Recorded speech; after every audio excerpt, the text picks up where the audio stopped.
Re-bienvenue sur ma chaîne, je m'appelle Marilou, je fais des ongles depuis 2018. Donc aujourd'hui, on va parler de l'anatomie de l'ongle et des champignons. Donc comment les éviter et comment les traiter. Donc c'est vraiment essentiel à savoir pour protéger ses clientes. On va commencer avec l'anatomie de l'ongle. Donc premièrement, on a la plaque de l'ongle. Donc c'est la surface dure, c'est celle qu'on va venir appliquer le produit et qu'on va venir décorer. Donc ensuite, on a la matrice. Donc c'est situé sous la cuticule, c'est là que l'ongle pousse.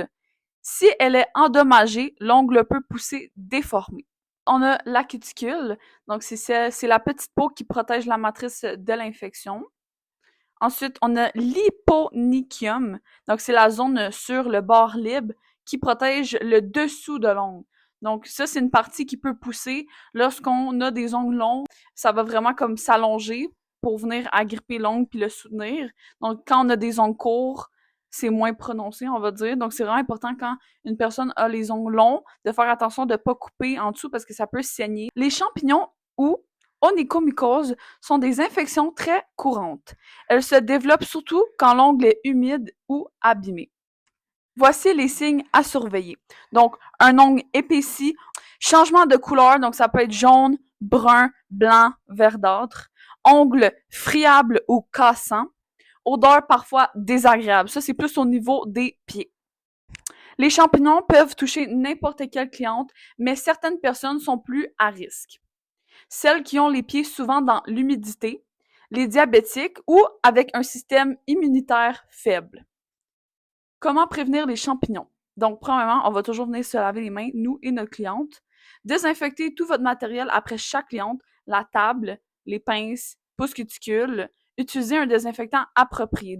Moi, j'utilise les Preamp. Je me les procure chez Distribution Pro Ongles. Ne jamais réutiliser les limes ou les buffers, les blocs en carton sur plusieurs clientes. Donc, moi, personnellement, je les change entre chaque cliente.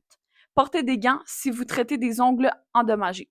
Moi, je conseille toujours de porter toujours des gants dans tous les cas.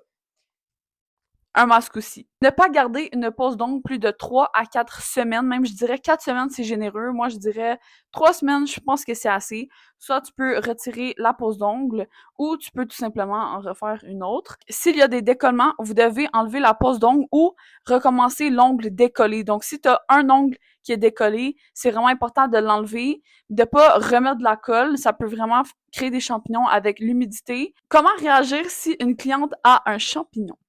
Ne paniquez pas, c'est courant, mais il faut agir professionnellement et rapidement. Ne pas faire de pose d'ongle sur cet ongle. Poser du gel ou de la résine sur un ongle infecté peut aggraver l'infection et contaminer votre matériel. Puis vous allez devoir aussi jeter tout votre matériel. Comment réagir si une cliente a un champignon? Informez la cliente gentiment mais clairement. Vous pouvez dire « Je vois un petit problème sur cet ongle.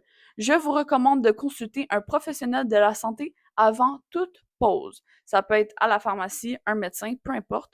Évitez tout contact avec d'autres clientes avant la désinfection complète. Donc, si par exemple, votre cliente, elle est partie et que votre prochaine cliente est déjà arrivée, ne la faites pas asseoir tout de suite. Vous allez devoir nettoyer l'espace de travail avant toute chose. Désinfection après une cliente avec un champignon. Jetez les limes, blocs, le masque et les gants à usage unique. Désinfectez tout l'outillage réutilisable avec un désinfectant puissant. On a parlé tantôt de Preamp, on peut aussi utiliser du barbicide. Donc l'alcool, c'est pas assez. Nettoyer et désinfecter la table, le bac à eau, donc l'endroit aussi où que vous désinfectez vos choses. Moi, je le jetterai tout de suite après avoir désinfecté les produits. La chaise et le plancher, donc vous pouvez passer un petit coup de balai, une balayeuse, donc c'est important vraiment parce qu'il peut y avoir de la poussière de champignons par terre, par exemple. Et évidemment, lavez vos mains. C'est important de traiter la situation comme un risque infectieux sérieux, sans dramatiser, mais avec sérieux. Refaire une pose d'ongle lorsque tout est guéri. C'est tout pour aujourd'hui. J'espère que vous avez aimé la vidéo. J'espère que ça vous a appris sur les champignons et l'anatomie des ongles.